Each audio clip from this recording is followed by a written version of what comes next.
We're back for the discussion of Me and Earl and the Dying Girl, and if you watched our review, we recommended it, so we're going to talk about spoiler stuff now. Spoiler, she does die. She dies. Now, the movie Don't listen to him. messes with you and tells you that she's not going to die for a while, which I think... I had the suspicion in the theater that that was a lie, and that it was designed to sort of lighten things up for the second half, so that you're not just waiting for the inevitable. And I think it was pretty effective in doing that, because for a while, there's about a 20-minute period when he's first kind of getting to know her and starts making the movie for her and all that. Kind of like what you expect the movie to be like from the trailer. It feels like it's going in that direction, that it's just going to be she gets sicker and sicker and then she dies kind of thing. And that's really not how it goes.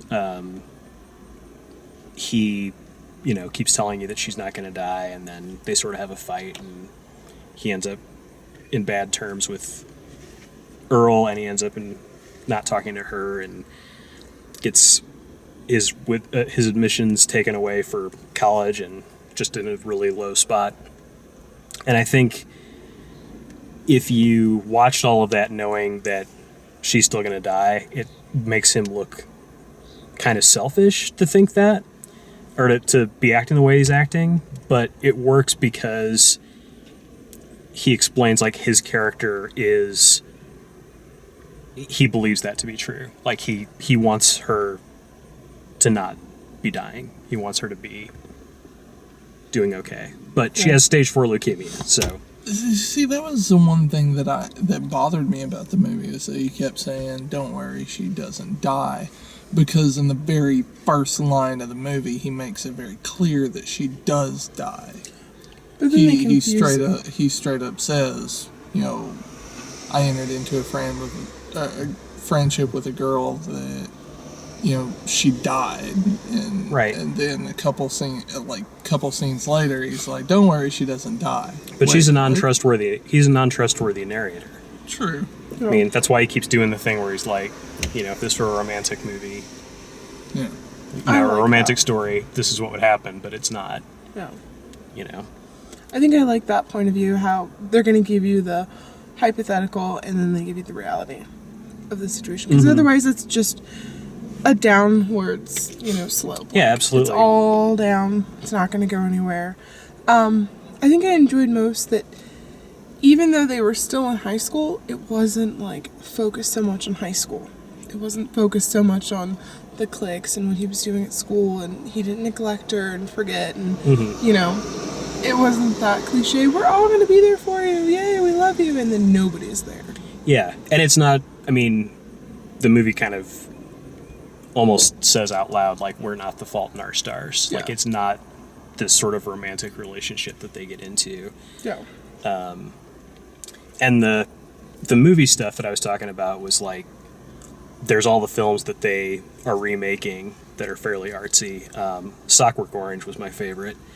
But they also had a recurring, they built it up, and it was partially, I think, to help the audience understand what he was doing, but they showed a bunch of Werner Herzog stuff, like Gira, Wrath of God, and Fitzcarraldo, and then they had him talking about some different things. They had video of him talking. Mm-hmm. He's the guy with the really thick German accent that they were, and then later, when he was writing the letter to the admissions, he started doing that voice.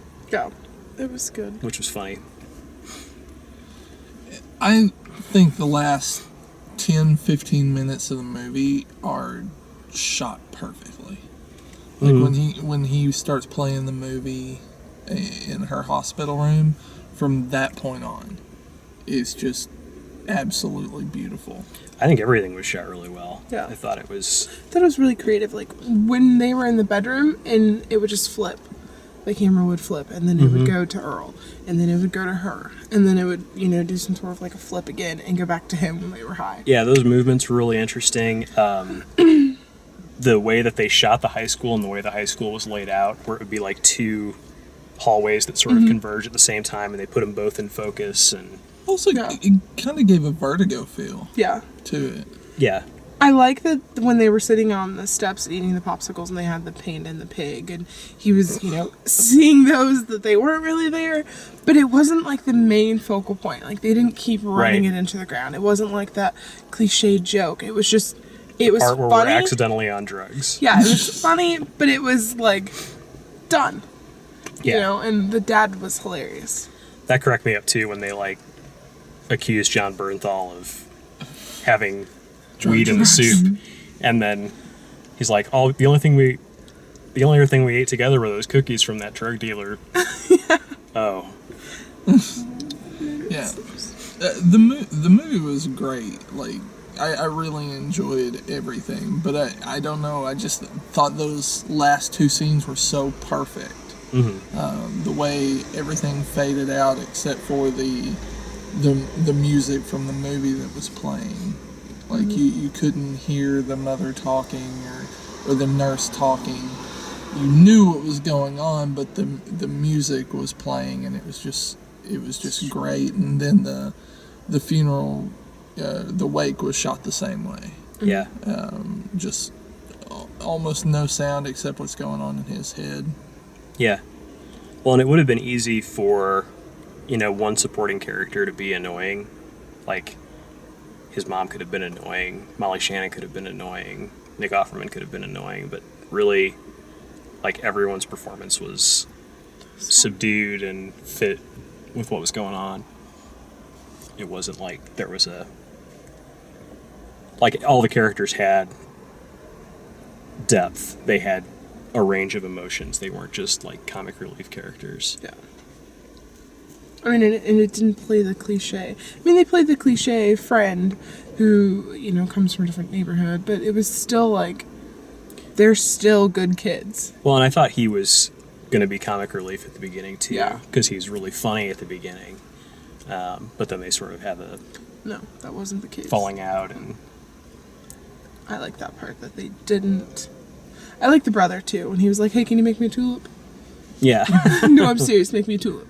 But seriously, can I get one? Yeah. It was awesome. So yeah, we really enjoyed Go it. watch it. Check it out. Now that we've spoiled everything. If you like the way we do these, please like the video, subscribe, share us with your friends. That's super important. And check out all the written and video reviews at talemaxfield.com. Thanks for watching.